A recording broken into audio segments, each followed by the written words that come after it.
Welcome to Best Practice, a show where we interview leaders in the building industry to unpack the tools, tactics, and strategies they use to run great organizations. Today, we're very excited to be joined by Hemanshu Parwani, also known as HP. HP is the CEO of Olson Kundig and one of the firm's owners. He's responsible for directing operations and finance at Olson Kundig, including the firm's business and organizational development, HR, and finance departments, information technology, and the administrative team.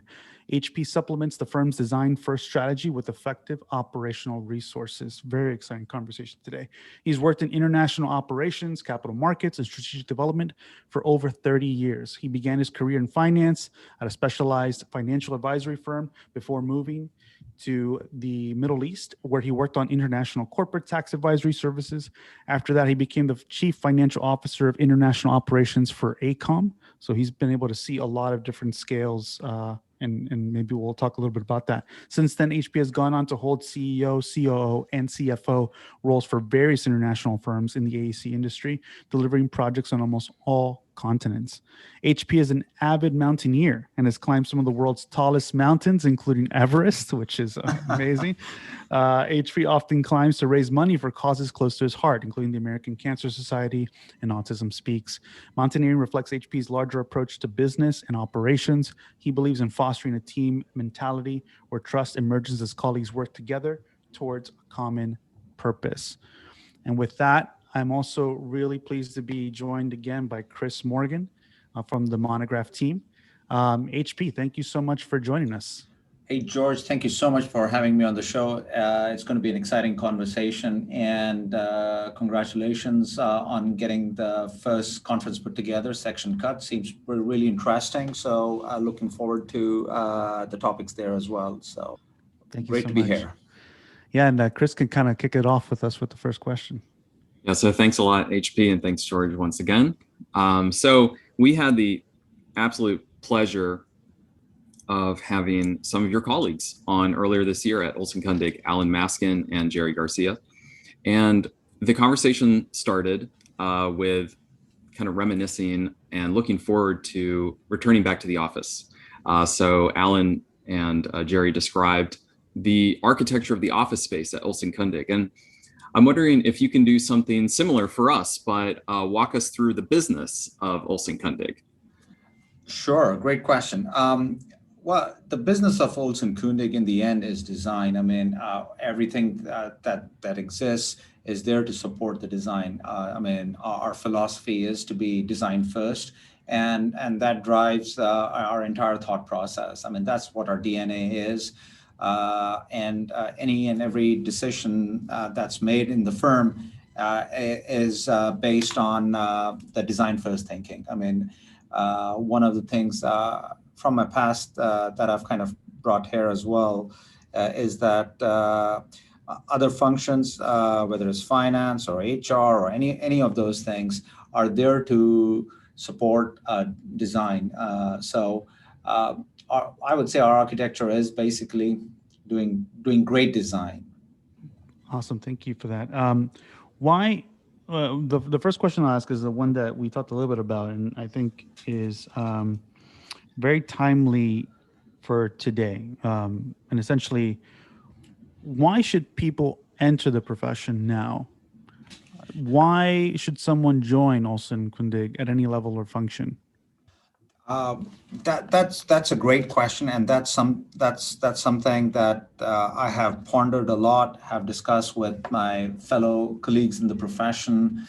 And again, just a quick background. I mean, I came into the architecture industry nearly 30 years ago. I mean, even on the finance side, from tax advisory, moving on to the dark side, and then I decided to stay there, design. It's an interesting question, I would say. Oftentimes, folks wonder as to why should they join the industry. I mean, why should they be part of design?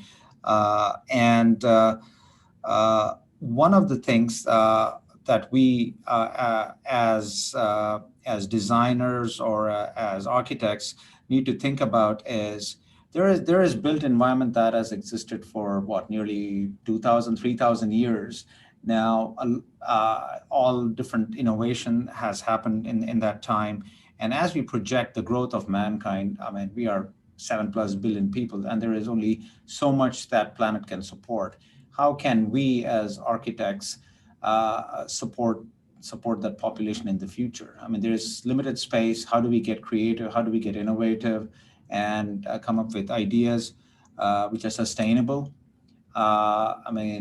We discuss a lot about the materials that go into construction these days, and how do we create a sustainable future for all of us?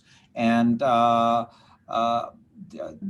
see architects as the solution to that problem, for factoring in climate change, factoring in the limited resources that are there. How do we create a built environment across all different sectors? I mean, oftentimes architecture is seen from the viewpoint of near proximity, my residential space, my office, my hotel, or wherever I go to. I mean, but design kind of impacts any and every industry that you would take, be it transportation, information technology, data centers, or whatnot. So, I mean, that's one profession that impacts all other professions out there. You could be in healthcare, medical, this thing. In the end, you have to operate from a built environment. So oftentimes, we kind of short sell ourselves when we don't talk about design as being the glue that impacts all of the professions out there.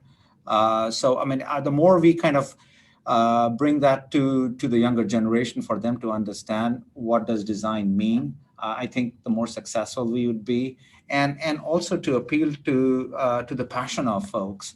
I mean, architecture and design is all about the passion that folks have.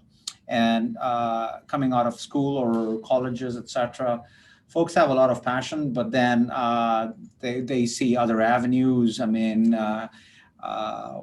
which may get them probably more money or kind of a title or something. From that perspective, architecture it's a unique profession that impacts everything. I was going to ask about your story, like coming into architecture, and then what's kept you in. Have you found a similar passion? Like, did you see a passion that you're describing here, or what was it like in more detail? What happened that made you transition into architecture?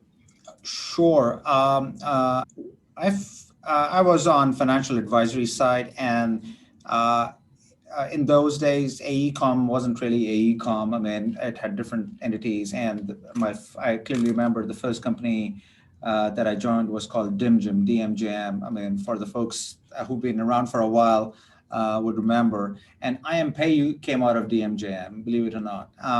And coming into the design world, I was just blown away by our creative problem solving and how every day we kind of get to physically see our dreams come true. I mean, we envision spaces, etc., and then get them built.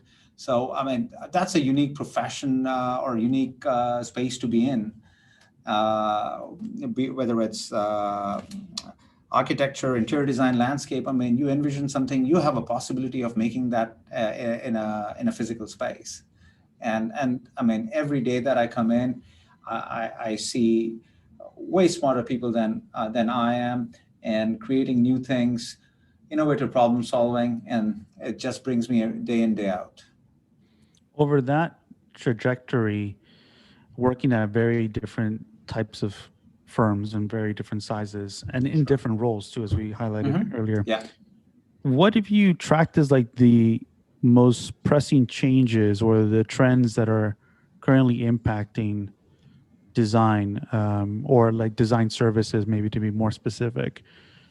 I would say I think there is a universal challenge that the profession faces, or how we do design. I mean, there are cost constraints. I mean, and oftentimes our clients are trying to go for how can we make it more cheaper instead of making it more efficient. And I've had this discussion with a lot of our clients when we talk about sustainability, and their heart is in the right place. And when the dollars and cents kick in, there is a cost to sustainability. And I often say it's our goal to make sustainability affordable for them, where the way we design things, and that's something I have seen evolve, even at, let's say, from DimGym to AECom, a fairly different scale, and innovative solutions to any problem out there. And one thing that I'm super mindful of, and I work actively, is to make sure that architecture and design doesn't become a commodity. Because we are creating innovative solutions, and we're not manufacturing widgets. And the more we stay true to our calling of being innovative, being creative, the more successful we are. And the clients do appreciate that as well.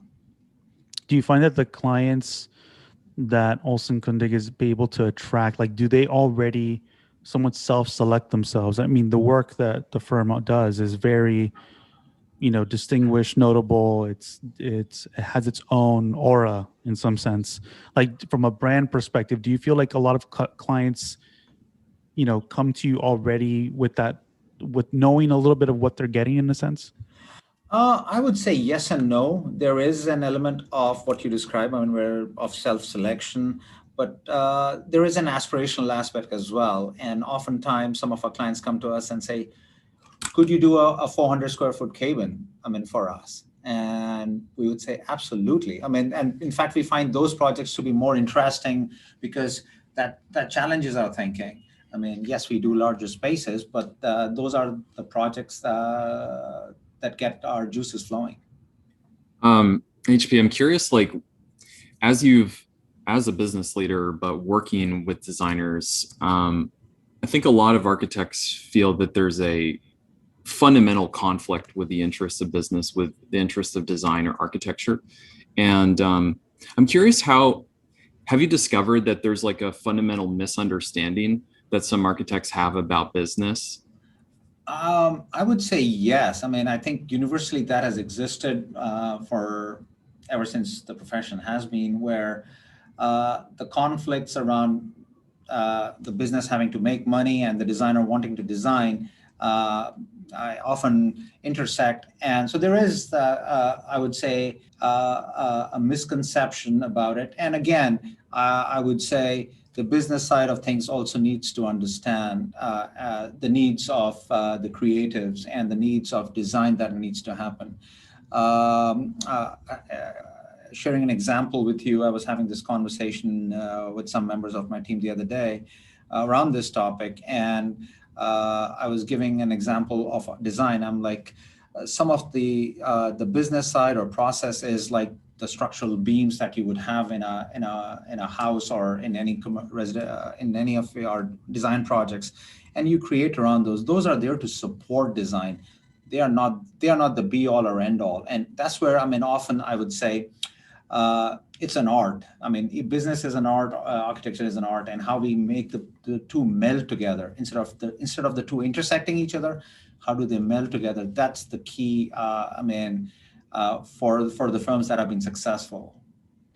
Do you find that it's we're very curious about where maybe like the intention and strategy kind of come together in designing, firms and their operations. And so, Olson Kundig seems to be a very, as you mentioned, like a design-led firm, right? And so everything in this organization makes sense to support it from a specific, from operationally a certain way.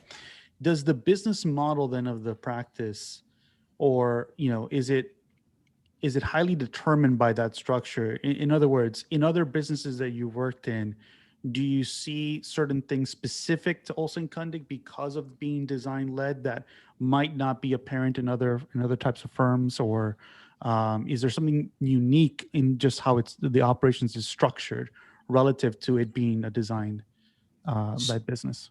So a few years back, we embraced the thinking of going from a professional professional run firm to a professional led firm. And when I say that, I mean design professional led firm. And that was a huge thing for us because I would say, I don't think anybody goes to architecture school to learn how to run business. When they come out, they are probably the least armed to know how to run business. I mean, if you want to learn how to run business, you would go to a business school. For Olson Kundig, I mean, what we have done and what's been successful for us is that we let the design folks run design, we let the business folks run business, and we come together as partners, as which have the same beliefs. I mean, a common purpose. And you talked about mountaineering, and one of the statements in there you said, how do I build trust by aligning purpose? And I see the exact same thing in business and architecture. How do we align the purpose? That's the most critical thing. I mean, in the end, even on design side, we want to make the best design project for our clients to fit in their budgets and be paid fairly for that. I mean, so if those are the goals, I mean, I think those are the goals that align with the business side of things. They align with the design side of things. And by aligning those values and purposes, we are able to be successful as a firm. I mean, oftentimes where some firms, I mean, I've seen quite a few firms over my last 30 years where they've gone from design-led to finance-led, where money is driving most of the decision-making process. And I've seen challenges there because, I mean, if your goal is to make money, then you are sacrificing design. And that's not the reason you are into design. I mean, if you're going to be design-led, then the clients are there who will be paying you your fair fees. And if you're efficient enough, everybody would be happy. The staff is happy. They get opportunities to work on exciting projects. We take care of them as well. How do you reconcile from a business perspective, like from a business mind, say you have almost no sense for architecture, if you're talking with a business colleague, how do you like discuss this idea of reducing potential profitability in the short term for some other long-term value creation? So what you're talking about, like, is that there could be in firms, there's an opportunity, like a horizon that finance sees for changing aspects of the fundamental decision-making about a firm that in your case, you've kind of learned like that horizon is actually not an opportune space. In fact, it's more important to see some other horizon. So I'm just curious, like how you might talk about that from like a business perspective. Most often, what I've done is to break down some of those opportunities, horizons, etc., in the form of what are the needs of our clients. I mean, where are our clients going, and or where is the industry or a market going, and kind of use that as a basis for what I call informed decision making. Not a dollars and cents, not a financial decision making, but more so, what are the needs we're trying to address? And or first, understanding or identifying what are the problems that exist today in whichever markets, and how we could be part of that solution. And those solutions will create opportunities. And I would just share with you, Olson Kundig's been doing a tremendous amount of work for our clients who are art collectors and things like that.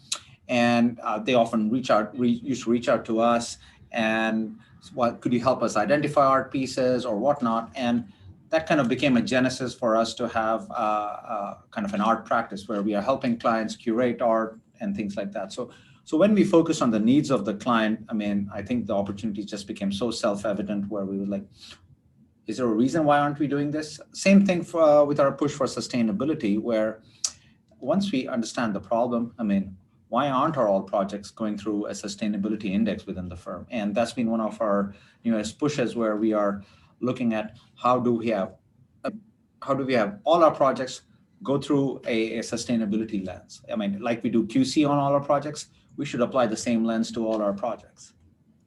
I mean, I love to hear that kind of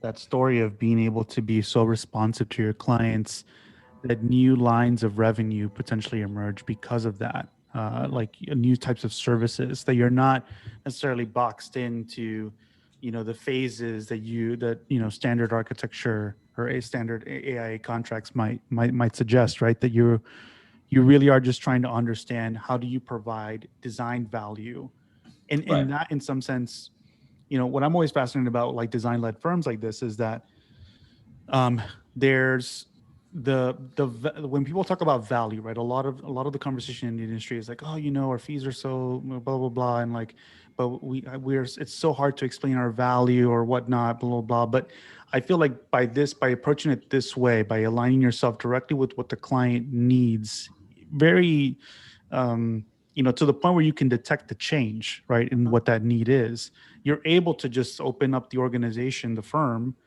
to be flexible too, to kind of grow and adapt as the client also grows and adapt. And that kind of mentality probably opens up new career trajectories for even internal employees, right? I mean, it's like another way in which firms can stay dynamic while also delivering additional value that, could even be at a higher margin, as an example, than traditional services.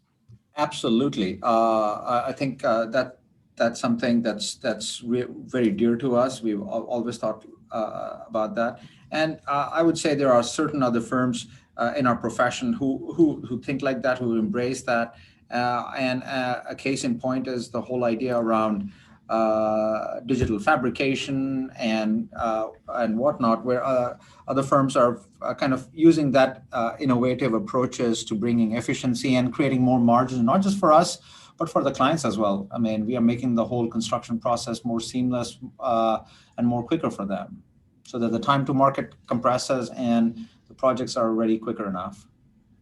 HP, when we were having our conversation with Alan and Jerry, you were on your latest mountaineering trek. I'm curious if there are any lessons that you discovered in that last climb. Yes, many, and that's why I enjoy climbing. I've always shared with my colleagues here that summit is never the goal. I mean, it happens, which is great. I mean, on my last expedition, I was there for 2 months, and the summit is only 30 minutes. I mean, so if you put it into perspective, if you're not there for your passion to enjoy the journey, then the summit means nothing. I mean, you will suffer through things. I mean, and then kind of get used to it. And again, talking with one of my friends, how do you get used to it? I mean, when I used to train, how do you have to become comfortable with being uncomfortable? I mean, and I kind of use that even in my philosophy, whether it's running the firm or whatnot. If you look at the last 2 years or year and a half, 18 months, I mean, with the pandemic and everything, it was an uncomfortable space. And if you have figured out a way to be comfortable in that space, you innovate, you be nimble, you move quickly, you pivot. And that's something, that's a lesson that I've learned in my whole climbing history, where there are certain set rules, but I mean, things change, mountain changes, climate changes, and you have to just pivot, adapt, be nimble, and be flexible. I mean, that's the most important thing. Oftentimes when I talk about climbing, I just get carried away. One of the things that often happens to a lot of the climbers is called the summit fever, where you get so engrossed and you think that summit is the be all end all, where you take more risks than are acceptable, and then there are unfortunate consequences. So I would say I always believe in enjoying the journey. I mean, that's the most important thing. Same thing. I mean, if you're not enjoying our projects, our design process, the end project, I mean, yes, we want it to be built for the client, but we have to enjoy. Our client has to enjoy. I mean, if they are not happy with the process, we are not happy. I mean, then it reflects in the end project, in the end product. So I would say enjoy, be nimble, and one step in front of the other. In the journey of the firm, let's say, like, and the introduction of the CEO, I'm very curious, like, what was the forcing function behind that? What was the internal conversation that led to that? For our listeners, there are not that many CEOs, I'd say, like, especially in design-led firms, design first firms. And so just very curious, like, how did that conversation start, and what were the immediate changes that happened after that? So I would say the partners here were always forward thinking quite a bit, and again realized that they, as architects and designers, wanted to focus on the design aspect of things, and that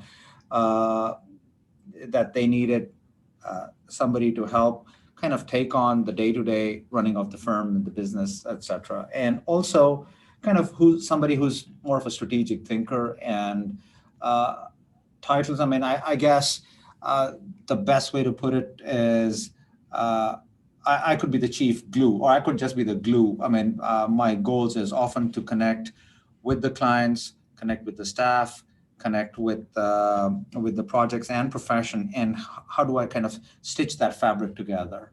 And that's been my goal and my remit as well. The title, yes, it's not there. I mean, it could be a managing partner or something. And I would say titles are often for the external world. Internally, that doesn't change anything. It's not that, I mean, suddenly I'm doing something significantly different from my prior role. Finding great projects that the staff could work on, they can enjoy. That's the key driver. And secondly, making sure that the projects have the right kind of staff, kind of pivoting and getting the right people on right projects. That's the other part. So you can call me the glue. Where is Olson Kundig right now? Like, after having just come back into the office, what are the next questions that you're looking at? You already mentioned this idea of applying, in the same way that you're thinking about QA/QC, applying the same thinking about sustainability. Are there any other questions? I dropped in the chat that Olson Kundig is hiring 20 open roles right now. Talk us through some of the open questions right now that you're working through. Great question. I would say where we are as a firm, I mean, we are the innovators. I mean, we want to be that and kind of help lead the profession. And how do we do that? I mean, that's why our response to that is we will be the size that our projects need and our clients need. I mean, if it's X number, we'll be there. If it's less, that's fine. But bringing the right kind of folks to the table is super critical to us and for our clients. So we want to be innovative. I mean, you've seen on our websites. I mean, we have a unique position called the gizmologist, which I don't think any other firm out there will probably. I mean, they might have now, but they've never had, where we are the tinkerers. I mean, we constantly tinker, work, and innovate. And as we look to the future, I mean, sustainability is a huge factor for us. Look into digital fabrication. How do we innovate on that? And how do we work on projects seamlessly internationally as well? I mean, we are part of the design dialogue globally. And what does that mean? How do we learn from other construction practices that are innovating? I mean, there's a lot of 3D fabrication and construction that's happening. So how do we see those new innovations and kind of bring them into our thought process as well? So I would say if I were to have a crystal ball and project, a lot of tinkering is going to happen, not just for us as a firm, but for the profession as well.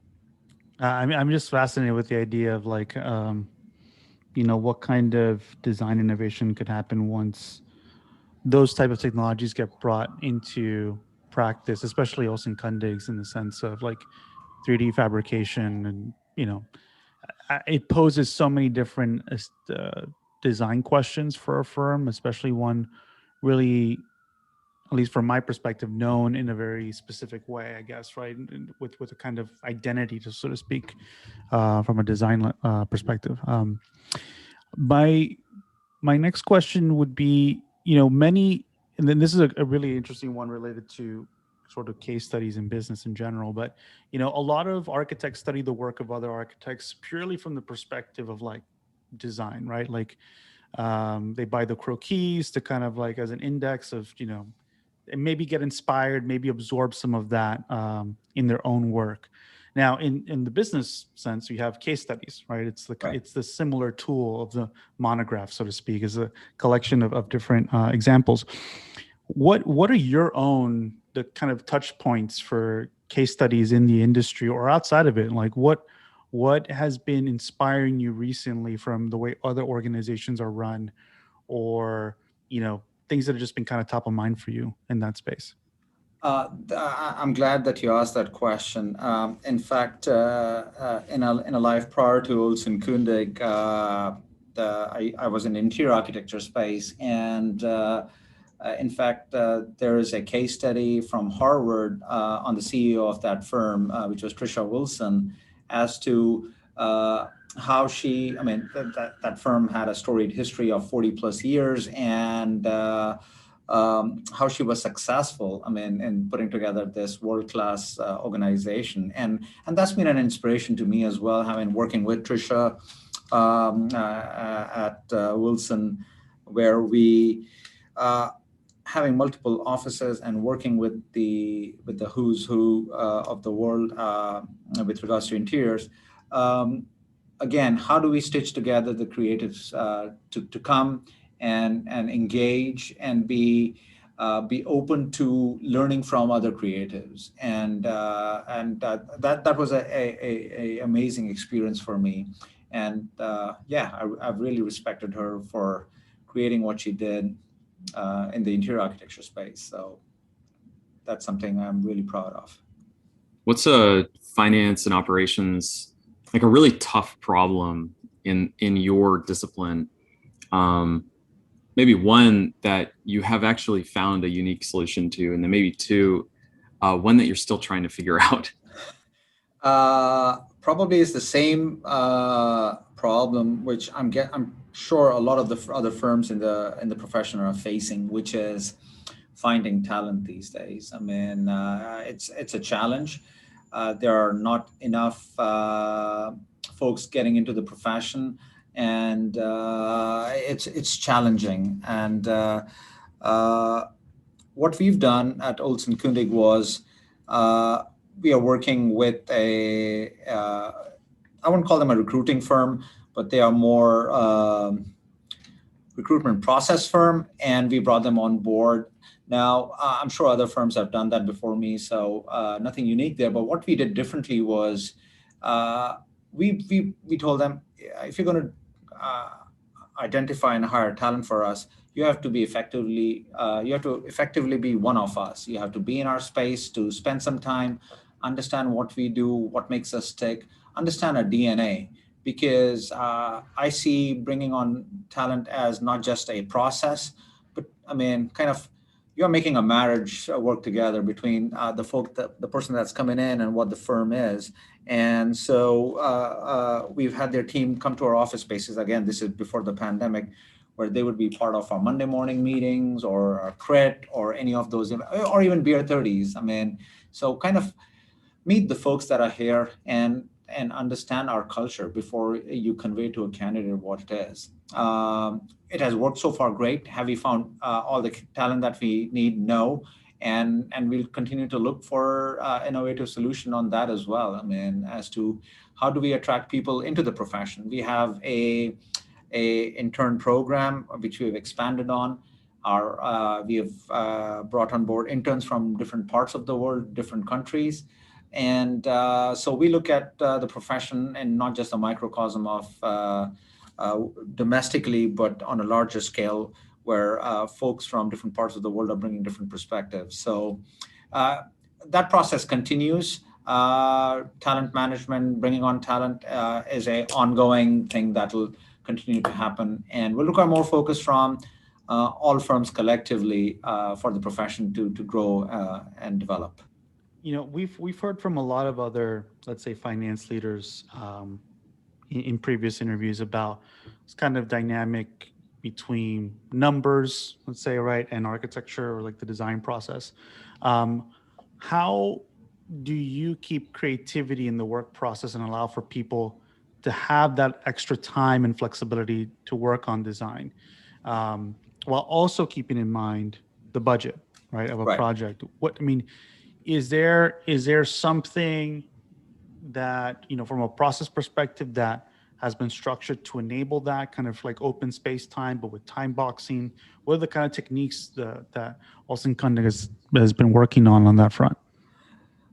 One of the things that I've always said is that if you start with the a right budget, a right fee structure, then you will be successful. You would have the time that one needs to devote to the project. And oftentimes,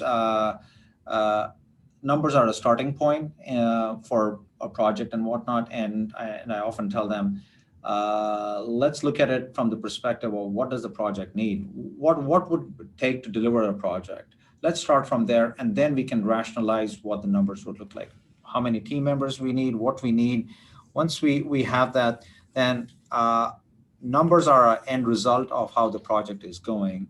It's a means to kind of to know where things are and kind of the guardrails instead of it being the end goal. We don't set out for any project saying that we're going to make X% margin or X profit on this. It's more about let's find what the needs are of the project, who are the right resources to address that, and how much fee would it take. Do we tighten our fees? Yes. I would say that happens. That's something when you're working with a client, you understand the needs, then you would tweak it. But that's where, I think that's probably a small part of the process. You tweak that to make the budgets, and then you work on the efficiency. How can we still have a similar team and be more efficient as to how we deliver the project? And that's where, the numbers shake out of that. Numbers don't create the projects create the numbers. That's really interesting, HP. I want to bring in a question. How much technology is involved in managing the office and projects? These days, I think tools, I would say technology is basically tools that we leverage to manage our projects, manage our business. There are project management toolkits that we have, project dashboards. Our accounting and project accounting team does a pretty excellent job. And we are taking a slightly different approach where project accounting is is going to be embedded within the project team. So they are part of the team instead of them coming at it from the accounting perspective. They're going to be a living, breathing part of the team. So they understand and they can help the designers and the project managers make more real-time decisions with regards to how the project is shaping up, or if they need to pivot, that information is easily available to them. So we are also pivoting. That's something new that we are implementing, where project accounting is going to be part of our project teams. So a lot of technology. We use a lot of tools with that regard. Power BI is kind of a friend to a lot of us as we leverage that. There are ERP tools that we leverage. But then there are usual technology tools with regards to HR, timekeeping, etc. It's embedded. Right now, in any practice out there where the tools are really critical, because the information can be easily available and can be available quicker with the digital tools. So we leverage technology from that perspective. Just to expand a bit upon that, in there's this kind of emerging relationship between operations and technology, right? Where it's now that there's, and I'm very curious how it operates at Olson Kundig, but there's new roles that have been seem to emerge within different design practices where you might have a marketing ops person or a design ops person that's solely focused on the operations of a team or projects. Are you starting to see that kind of or looking into that? I mean, maybe this idea of embedding the finance team more into a project is kind of part of that operational side. But are you seeing that kind of shake out in a different way? Like even for the Power BI, I'm very curious, like what team is the one in charge of actually putting those together for the company as a whole? That's a really pertinent question. We created the Office of Director of Architectural Operations for Olson Kundig, which is I wouldn't say that they are leading the whole Power BI. They are a critical part of that because again, we have practitioners also participating in that process. We have accounting folks participating in that process. So it's an amalgamation of different disciplines coming together, and so that group is engaged with right from putting together the fee structure together, the proposals kind of thing. So they're able to understand project needs, what resources are needed, staffing. So that group of architectural operations is able to assist with the project management as well. So bringing that team together has been a very defining moment for us. As we've seen a lot of projects come through, that also gives a continuity. The project management, the project managers are able to engage with that team to sit down and understand the right kind of resources that they need and how we pivot and get them those resources. Because in the end, as most firms, we tend to be lean as well to a certain degree. Especially in the last 2 years, that's one lesson that pretty much has been ingrained to us, that we have to be lean in order to respond to the times. So as we get lean, we work with a blend of generalist architects, specialist architects, folks that have had a lot of experience in certain markets or certain project typologies, and kind of stitching that together. And to me, I find my director for architectural operations to be the key person in that to that problem solving. We have a question from a previous guest practice guest, Marjan Pearson, who's also going to be a speaker at Section Cut.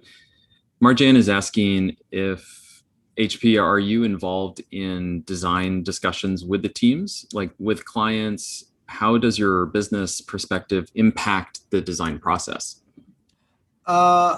I would say yes and no. I've had an extensive, especially on some market sectors, I do work with the project teams. I've spent an extensive amount of time in the hospitality space. I started my career with a hospitality consulting firm. PKF was my starting point. And so with that background, I do engage on that, especially on guest experiences and some of the, I would say more of economic feasibility of a project, what construction costs we are designing to. And so I do engage in those discussions especially with our hospitality clients. Not so much with our residential clients, because that's a more intimate space, and B, often I would say a lot of the decision making in there is more emotion driven. So there is more room to navigate. So I do engage on the hospitality market sector a fair bit. We have another question that came in. I'm surprised to hear finding talent is a challenge. How do you define talent? Great question.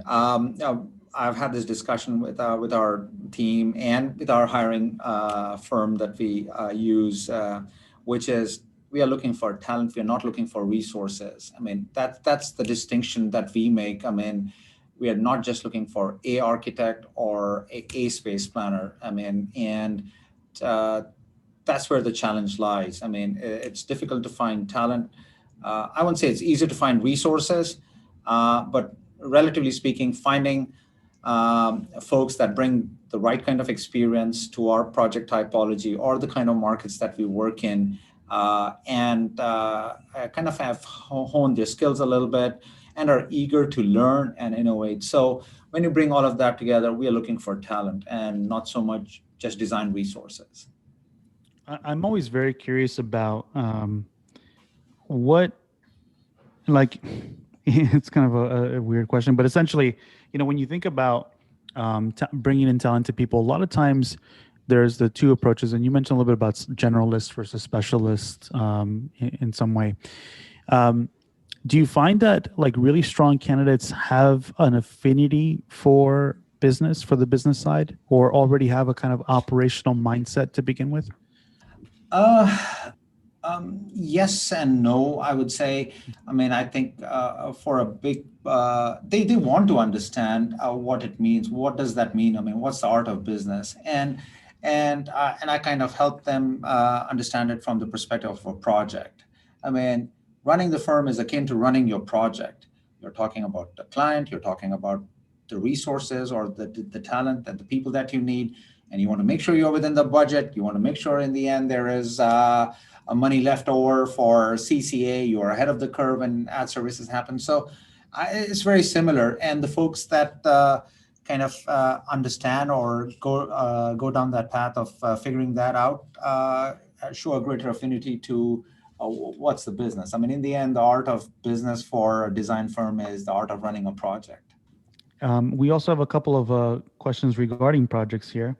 How do you prioritize projects? I think this is a very interesting question in terms of, when people decide to take on what kind of work, or do you have a criteria that helps you understand when a new potential project comes in, whether it's your business development team uses that as a rubric? Like how do you think through projects and their opportunity? I wouldn't call it a rubric per se, but we have kind of some broad guidelines or a set of rules that we kind of run different projects on. We have a pretty effective go, no go process that kind of looks at things. I mean, how does this project enhance our design skills? How is it going to push design forward? Is the client realistic with regards to what they want to build and what their budget is? As you probably heard, they have an expectation of a Ferrari and want to spend money on I don't know. Camry. Okay, that's fine. Yeah. So, I mean, aligning that, I mean, that's important. And do we have the resources? I mean, or do we have the skill set? And I'll show you a very interesting project. We were never known for building large commercial spaces. I mean, our roots are in the residential space. And one of our clients who we did some work for or saw our work on residential space and said, can you come and work for us and help us build a commercial? And that was Nike. So we did a R&D innovation center for them in Portland. So how does it enhance our relationships? I mean, we value our allies and our relationships very dearly, and we'll take on projects to work with our clients. And if that means we play the role of, let's say, just an architect only and somebody else does the interior architecture, we are open to that. But again, those are kind of the criterias that we kind of apply. Those are different lenses. Another thing that we are kind of pushing forth is how inclined or how interested or how inclined is the client towards sustainability? I mean, is that a lens that can be applied? So yeah, all of those criterias go into a project selection, I would say. We have another question. To what degree do the principals get involved throughout the life of an architectural project? Right from the beginning, from concept or even from this first site visit, even before we've taken on the project, we try and do a site visit before we take on a project in most instances. Till the time a finished project is delivered, our partners, our principals are engaged throughout. We are not a firm where the partner sketches the thing, the principal runs with it to a certain point, hands it off to a PM, then who takes it forward. We are not that kind of a firm. We have had our partners attend OACs throughout the life of the project, I mean, in some instances, or they would be at some of the OACs, if not all of them. So we stay thoroughly engaged throughout the life cycle of a project. This next question from Marjan. It's so good. Question about their board. Question about Olson Kundig's board and executive leadership. How and with whom does your leadership group focus on longer range strategy, as opposed to operational performance, including current legal and financial issues? What is the venue for discussions about the future impact of design, and how Olson Kundig might need to evolve? So I guess at the very top, at the very, very high level, how does the leadership group focus together on longer range strategy? So our board, or I mean, we don't call it a board, to be honest. We find it too corporate a term to call it a board. We have a set of advisors that we work, who are long-term industry practitioners that we engage with on a regular basis. The partnership group comes together. In fact, we meet every week now, and that's one good lesson that we have kind of learned and put it on ourselves during the pandemic, that we want to meet every week, because there is, for a firm our size, I mean, there is so much that's happening, so much the firm is evolving, that we want to be thinking through the things that are impacting the profession, our firm, and what's coming down in the future. So we meet every week. And to the other part of this question as to how, where will Olson Kundig evolve? To be honest, I mean, we've tried to define ourselves as we are a bunch of collaborators. I mean, coming out of Seattle, which is kind of the unstable edge of our Pacific Rim. So we always are looking out for how do we innovate, how do we create, let's say, building performances from our designs. So those are all things which are very critical to us. And the other element that's super important, and where, I mean, as we think about, is how do we bring more diversity into the profession. In fact, having this conversation with some of the peers in the industry, our profession doesn't have enough diversity. I mean, if you look across, and how do we encourage folks, I mean, to be part of that? So there are peer groups that we engage with, roundtables, and our set of advisors, and always trying to understand how is innovation, problem solving part of our DNA as we look out to the future. That's amazing to hear, like a kind of weekly meeting to be able to sync on that. That's, I mean, that, typically a calendar is a good understanding of someone's priorities, right? And like to have that as a weekly cadence seems. And it's something we've done intentionally, because I mean, it's so easy for the partners and principals to kind of get sucked into the world of projects and clients and travel, etc. But we've kind of taken it upon ourselves to create that intentional meeting. Our principals meet weekly, once a week, and as with the partners, and regular partner principal meetings. So it's an intentional approach that we've taken. Well, we're closing in on time. I'm going to encourage George to move to some of his final questions. Great. I think I can kind of just wrap it up with the last question that I ask all the guests. I'm not sure if you've heard it before. Some guests don't always go to the end of our previous recordings, which is a surprise. But it's basically a way where we kind of always bring it back to being human, which is a really core value to Monograph. And that is, what's the nicest thing or kindest thing anyone's ever done for you? That's something that happened very recently for me, and again, wasn't expected or needed. my executive assistant, as I was doing my climb, I mean, I was trying to run a remote office sitting at the base of mountain in Nepal. I mean, believe it or not, challenging with COVID and everything. And then towards the end of the expedition, kind of got stuck due to weather and whatnot. And I was amazed at, I mean, she heard about it from my wife that I was stuck. I did not have any email at that point because of the weather. And she mobilized resources that I could not even think of or fathom, and to figure out how to get me out of there. And I was deeply touched by the effort she put in in reaching out to folks in different parts of the world who could kind of reach out to me and help me get out of there. So yes. Wow, that's an incredible fixer. can solve global problems. That's amazing. That's talent. That's talent. That's the difference between a resource and a talent. Yeah, that's crazy. Well, yeah, thank you so much for sharing that. I think what we'll do is we'll kind of close off a little bit with a little brief description about Monograph in general. So at Monograph, we're building the future of practice operations and back office management for small to medium-sized firms. Monograph is designed for architects by architects. Our three co-founders all studied architecture, MIT and University of Michigan. I myself studied landscape architecture and architecture. Chris studied architecture. We can go on. There's about half of our company is people who care a lot about helping the industry.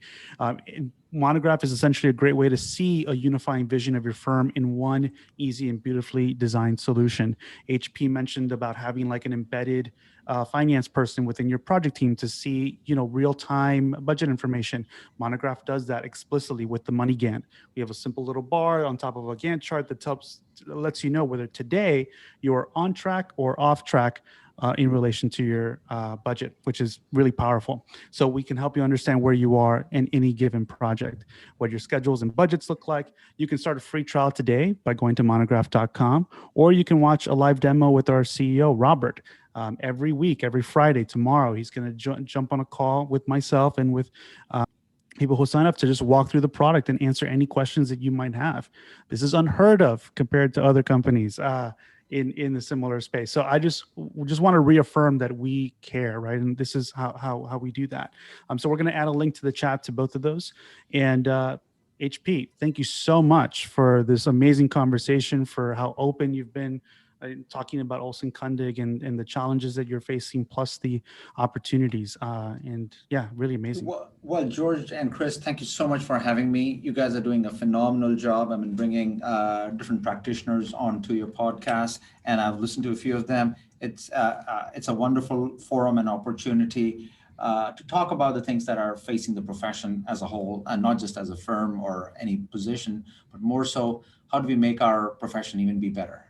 Absolutely. Yeah. And I think it's through these conversations that we start to get there, essentially. Well, thanks everyone for joining. Sectioncut.com. Please sign up and register. It's a free event. There's CEU credits that we're working on to getting there. I'm legally obligated to say that, or technically obligated to say that. But yeah, we're on our way to provide that. Thank you so much, Chris, for joining the event with me again. And thanks everyone. Cheers. Thanks so much. Sure. Thanks everybody. Have a great day. Bye-bye. Thank you.